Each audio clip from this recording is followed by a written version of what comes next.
राजकारणात एक गोष्ट फार महत्वाची असते, जिला म्हणतात कर्माचा सिद्धांत. काळाचे फासे जेव्हा पलटतात तेव्हा सिंहासनावर बसलेला राजाही चक्रव्यूहात अडकतो आणि ज्याला कधी काही हद्दपार केलेलं होतं तोच वजीर बनून समोर उभा ठाकतो. आज महाराष्ट्राच्या राजकारणात नेमकं तेच घडतंय का? दिल्लीच्या ल्युटन झोन पासून ते मुंबईच्या मंत्रालयापर्यंत यावरच सध्या एक छुपी चर्चा रंगली. ज्या नेत्यानं मागच्या दशकभरात महाराष्ट्र भाजपवर आपला एकछत्री अंमल गाजवला, ज्या नेत्यानं आपल्या झंझावातात पक्षांतर्गत विरोधकांना एका पाठोपाठ एक साईड ट्रॅक केलं, आज तोच नेता देवेंद्र फडणवीस स्वतःच्याच पक्षात एकटे पडत चाललेत का? कधी काळी ज्यांच्या राजकीय कारकिर्दीवर पूर्णविराम लागल्याचे दावे केले जात होते, तेच नेते म्हणजे विनोद तावडे आता दिल्लीतनं दोऱ्या हलवून महाराष्ट्राच्या महामेरूचं भविष्य ठरवणार का? महाराष्ट्राच्या भाजपमध्ये अंतर्गत सुप्त संघर्ष पेटू लागलाय का? आणि सगळ्यात महत्वाचा मुद्दा म्हणजे ज्या देवेंद्र फडणवीसांचं नाव हे देशाच्या पंतप्रधान पदाचे भावी दावेदार म्हणून थेट दिल्लीच्या वर्तुळात चर्चिलं जात होतं, आज त्यांचीच कोंडी करण्यासाठी स्वतःच्या पक्षातीलच चाणक्यांनी रणनीती आखली आहे का? आज या सगळ्या प्रश्नांचा मागोवा घेणं गरजेचं आहे, कारण राजकारणात कोणतीच गोष्ट अपघातानं घडत नाही. जो पॅटर्न कधी काळी इतरांना म्हणजे पक्षांतर्गत विरोधकांना संपवण्यासाठी वापरला गेला, तोच पॅटर्न आज देवेंद्र फडणवीसांवर उलटणार का, अशी चर्चा रंगू लागली आहे. या संपूर्ण राजकीय नाट्याची केवळ एकच मुख्य ओळ सध्या जोरदार चर्चिली जातीये. कर्म फिरून आली, आता तावडे ठरवणार देवेंद्र फडणवीसांचं भविष्य.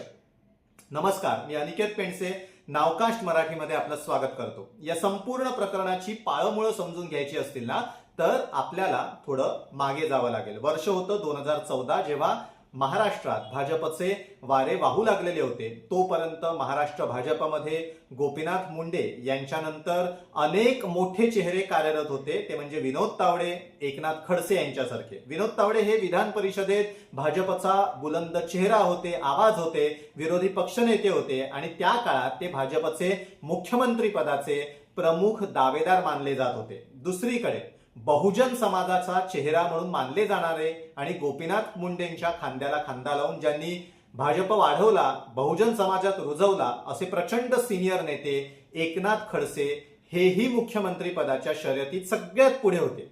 पंकजा मुंडे यांच्या पाठीशी तर मोठा जनाधार होता आणि पंकजाताईंना त्यांचे चाहते जनतेच्या मनातील मुख्यमंत्री असं जाहीरपणे बोलत होते. पण अचानक दिल्लीतून देवेंद्र गंगाधरराव फडणवीस हे नाव मुख्यमंत्री पदासाठी पुढे आलं आणि ते मुख्यमंत्री झाले. त्यानंतर महाराष्ट्र भाजपच्या राजकारणाचे फासे पार बदलून गेले. राजकीय वर्तुळात असं सर्रासपणे बोललं जातं की देवेंद्र फडणवीस यांचा उदय होत असताना पक्षांतर्गत त्यांचे प्रतिस्पर्धी मानले जाणारे किंवा ज्यांच्याकडनं भविष्यात देवेंद्र फडणवीसांना आव्हान मिळू शकत होतं, असे एक एक नेते अचानक अडचणीत यायला सुरुवात झाली. आणि त्याची सुरुवात होत होती विनोद तावडे, एकनाथ खडसे आणि पंकजा मुंडे यांच्यापासून. यातले विनोद तावडे हे मंत्री असताना अचानक वेगवेगळ्या प्रकरणांमध्ये आणि वादामध्ये अडकत गेले आणि बघता बघता ते मुख्य प्रवाहातनं बाजूला फेकले गेले. पुढे त्यांचं तिकीटही कापण्यात आलं.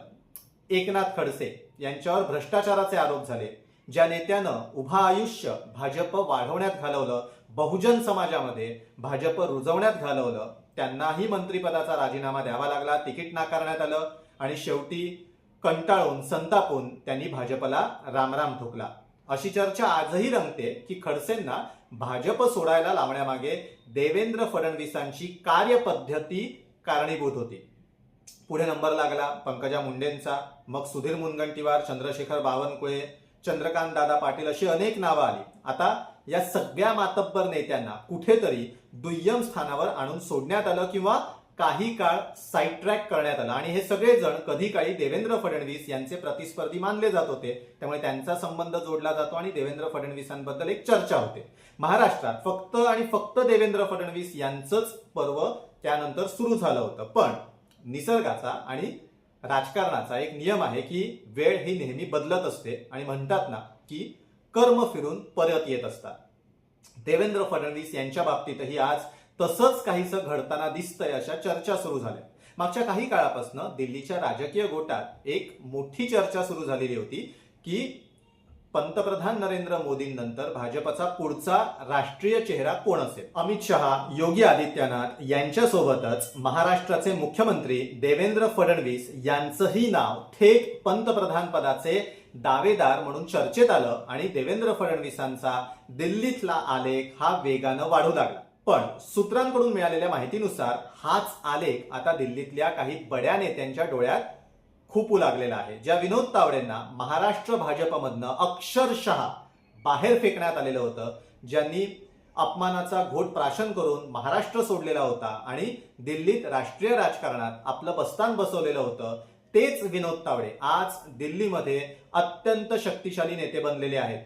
आता अशी ही चर्चा राजकीय पटलावर किंवा दिल्लीच्या वर्तुळात जोरदारपणे सुरू आहे की विनोद तावडे आता थेट केंद्रीय गृहमंत्री अमित शहा यांचे सर्वात जास्त विश्वासू आणि उजवा हात बनलेले आहेत.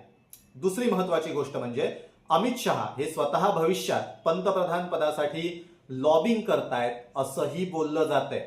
सध्या ते उपपंतप्रधान पदासाठी लॉबिंग करतायत, पण त्यांची नजर पंतप्रधान पदावर आहे. आता जर स्वतः अमित शहा पंतप्रधान पदाच्या शर्यतीत असतील तर देवेंद्र फडणवीसांना पुढे येऊ देतील का, हा मोठा प्रश्न आहे. आणि म्हणूनच असं मानलं जात आहे की देवेंद्र फडणवीस यांचं नाव पंतप्रधान पदाच्या चर्चेतनं पद्धतशीरपणे बाहेर पडलेलं आहे. राजकारणातला हा डाव इथेच संपत नाहीये, तर देवेंद्र फडणवीस यांना दिल्लीत तर शह दिला जातोच आहे, पण अशाही शक्यता वर्तवण्यात येत आहेत की आगामी काळात त्यांची महाराष्ट्राच्या मुख्यमंत्री पदावरनं किंवा महाराष्ट्राच्या राजकारणातनं उचलबांगडी केली जाऊ शकते. देवेंद्र फडणवीस यांना केंद्रामध्ये एखादं महत्वाचं मंत्रीपद देऊन त्यांची बोळवण केली जाऊ शकते. आणि आता याचं मुख्य कारण म्हणजे देवेंद्र फडणवीस यांना भाजपमधूनच असलेला सुप्त विरोध हे मानलं जात आहे. आज महाराष्ट्रामध्ये विनोद तावडे, एकनाथ खडसे, सुधीर मुनगंटीवार, चंद्रशेखर बावनकुळे, पंकजा मुंडे ही ती नावं आहेत जी कधी काळी देवेंद्र फडणवीसांच्या झंझावातात दूर फेकली गेली होती. आणि अशा चर्चा राजकीय पटलावर रंगल्या होत्या की महाराष्ट्रातून पक्ष भक्कमपणे देवेंद्र फडणवीसांच्या पाठीशी उभा राहील असं चित्र नाहीये. याच पार्श्वभूमीवर देवेंद्र फडणवीस यांच्या विरोधात दिल्लीमध्ये लॉबिंग सुरू आहे का, अशाही चर्चा रंगलेल्या आहेत. कारण एकनाथ खडसे हे पुन्हा एकदा भाजपवासी होण्याच्या तयारीत आहेत. एकनाथ खडसे हे राजकारणात देवेंद्र फडणवीस यांच्यापेक्षा प्रचंड सिनियर आहेत आणि बहुजन समाजात भाजप रुजवण्यात वाढवण्यात त्यांचा सिंहाचा वाटा आहे.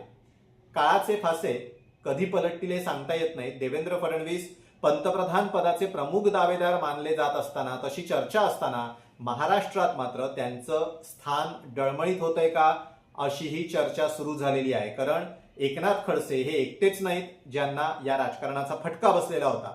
विनोद तावडे हे देखील मुख्यमंत्री पदाचे दावेदार असताना अचानक बाजूला झालेले होते, पण त्यांनी दिल्लीत आपलं स्थान मजबूत केलं आणि त्यांना अमित शहा यांनी त्या काळी मोठा आधार दिला. आता एकीकडे अमित शहा हे पंतप्रधान पदासाठी लॉबिंग करत असताना विनोद तावडे हे अमित शहा यांचे दूत बनून एकनाथ खडसेंना भेटले आणि त्यांनी एकनाथ खडसेंना बळ दिलं असं बोललं जात आहे. म्हणजे भाजपमध्ये देवेंद्र फडणवीस विरोधी लॉबी सक्रिय झाली. अगदी दिल्लीपासून महाराष्ट्रापर्यंत देवेंद्र फडणवीस यांचा पत्ता कट करण्याची रणनीती सुरू झाली आहे का, हा अत्यंत महत्वाचा प्रश्न या निमित्तानं निर्माण झालाय. त्यामुळे ज्या विनोद तावडेंना महाराष्ट्र भाजपमधून अक्षरशः बाहेर फेकलं गेलं, ज्यांना महाराष्ट्र सोडून राष्ट्रीय राजकारणात आपलं स्थान निर्माण करावं लागलेलं होतं, तेच विनोद तावडे आता देवेंद्र फडणवीस यांचं भविष्य ठरवणार अशा चर्चा राजकीय वर्तुळात रंगू लागलेल्या आहेत. आज विनोद तावडे हे भाजपचे राष्ट्रीय सरचिटणीस आहेत आणि राष्ट्रीय सरचिटणीस म्हणून अत्यंत महत्वाच्या निर्णायक भूमिकेत आहेत, डिसिजन मेकिंग भूमिकेत आहेत. त्यामुळे भविष्यात महाराष्ट्रात कुणाला बळ द्यायचं आणि कोणाची ताकद कमी करायची, कोणाचा पत्ता कट करायचा हे ठरवण्यात विनोद तावडेंची भूमिका अत्यंत महत्वाची असेल. ज्या नेत्यामुळे अनेक नेते एकेकाळी मुख्य प्रवाहातून दूर फेकले गेले, आज त्याच नेत्याभोवती कर्माचा फेरा पूर्ण झालाय का आणि विनोद तावडे खरोखरच देवेंद्र फडणवीसांचं राजकीय भविष्य ठरवणार का, याकडे आता संपूर्ण महाराष्ट्राचे डोळे लागलेले आहेत. देवेंद्र फडणवीस यांच्याबद्दल तुम्हाला काय वाटतं? देवेंद्र फडणवीसांना पंतप्रधान पदाचे दावेदार म्हणून घोषित करण्यासंबंधी ज्या चर्चा सुरू झाल्या त्याबद्दल तुमचं काय मत आहे? आणि कर्म फिरून परत आलेली आहेत, देवेंद्र फडणवीस अडचणीत आलेले आहेत, याबद्दल तुमचं काय मत आहे? आम्हाला कमेंट करून नक्की सांगा. व्हिडिओ बघितल्याबद्दल धन्यवाद.